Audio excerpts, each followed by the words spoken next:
Ayun mga tol, isang mapagpalang tanghali sa ating lahat. So, nagtatrabaho ako ngayon dito sa bahay mga tol. So, habang hindi pa ako inaantok o nag-duty kasi ako kagabi. So, buong gabi ako nagbantay doon sa yan, tatrabahuan ko. So, pagka-uwi ko ay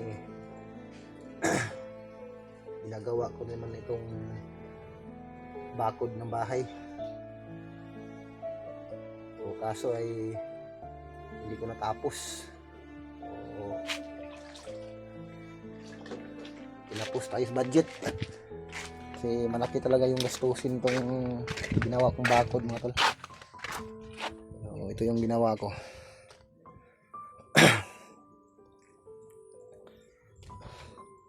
So, ayan,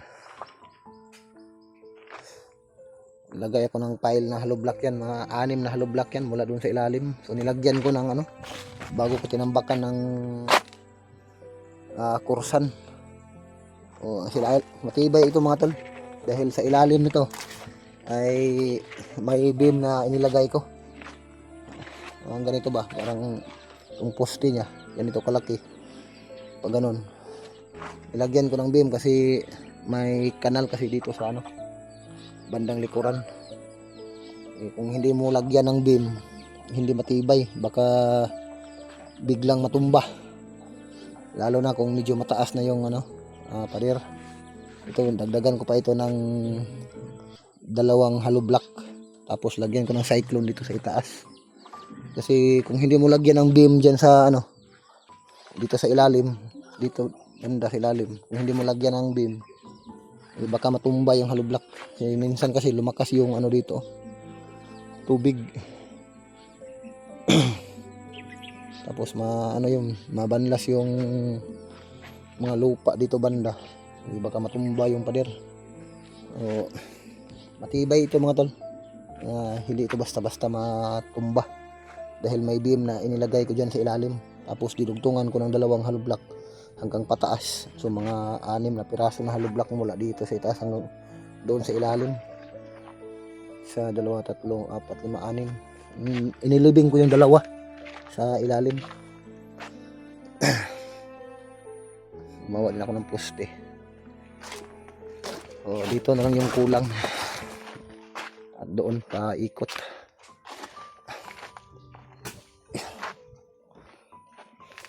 So habang hindi pa ako inaabot ng antok,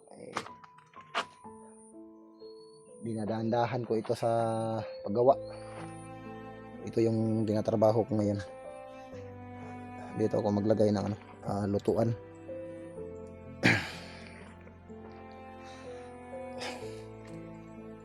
O kailangan ko pa yung rugtungan yan, dagdagan pa taas ng 2 pirasong hollow block mula dito hanggang doon sa dulo.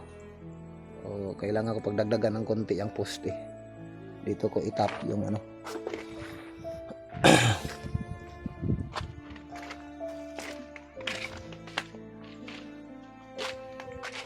grabe kainit.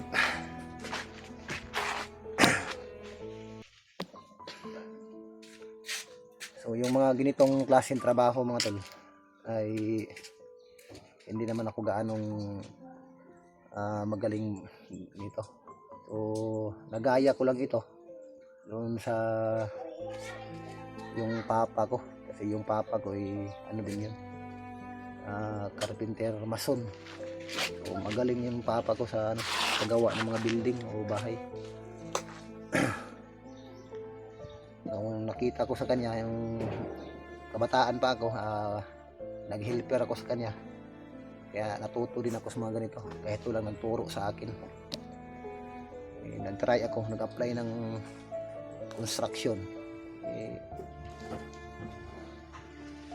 Hindi ko akalain na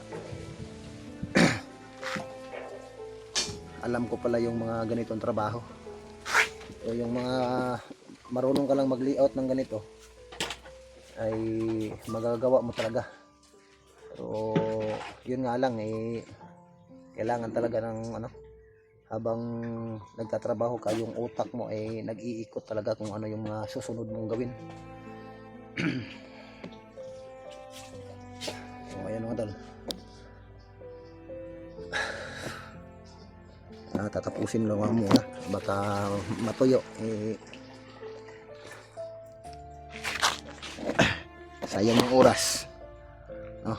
Kasi mamayang hapon aalis naman ako at magtatrabaho na rin. Mamayang gabi kasi yung natin duty.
Oo.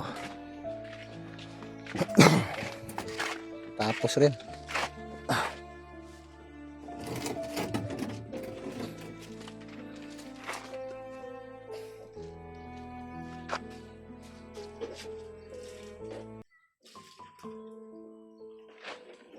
So, kapag matigas na ito mga tol, ay itong frame niya tatanggalin ito.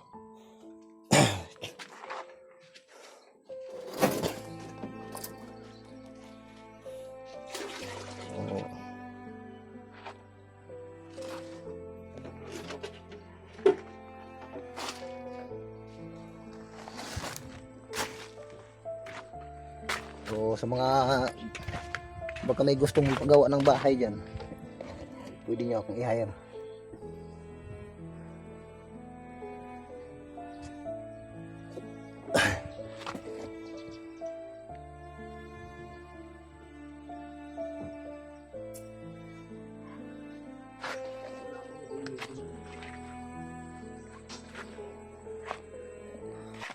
Medyo mainit nga lang dito.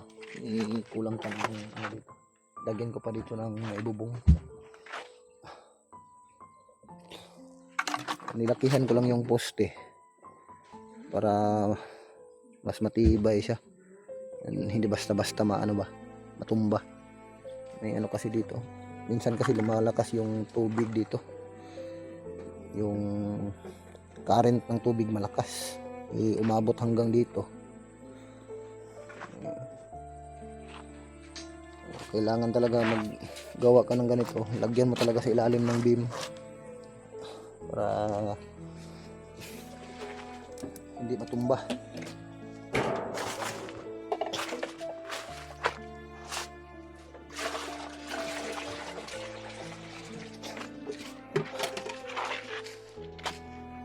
So sa susunod, dito naman ako maglagay ng ano, pader dito sa harapan.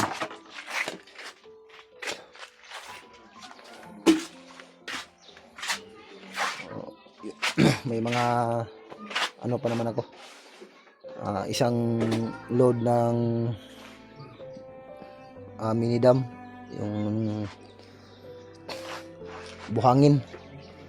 So kulang ko na lang simento at haliblock. Naubos talaga. So may ano ako to, nabil kunti. Ito na rin yung natira. 10 mm. So kapag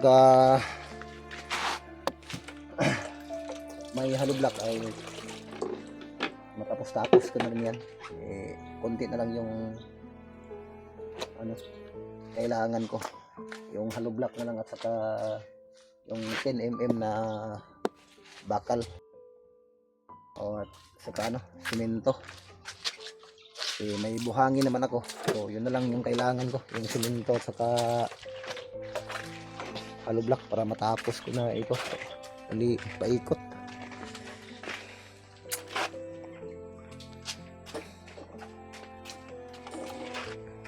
So, mahirapan na sila na dumaan dito dahil nakaano na.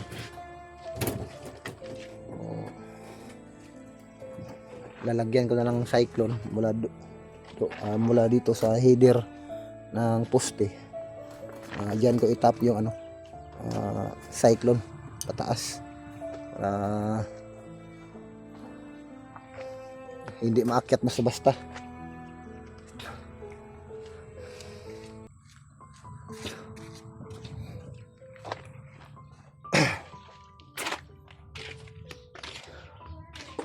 So makapagpahinga na rin ako. Natapos ko na rin yung ginawa ko. Mamaya duty na naman ako mamayang gabi.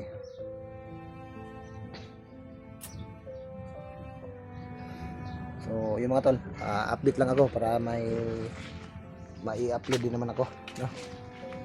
Ilang araw na rin na hindi ako nakapag-upload. So sa lahat po ng mga patuloy po na sumusubaybay at nanonood ng aking videos ay maraming salamat sa inyo at advance Happy New Year. So ingat po kayo at God bless po sa ating lahat. Tulog na mo yan. Tulog na mo. Tulog na si Adin.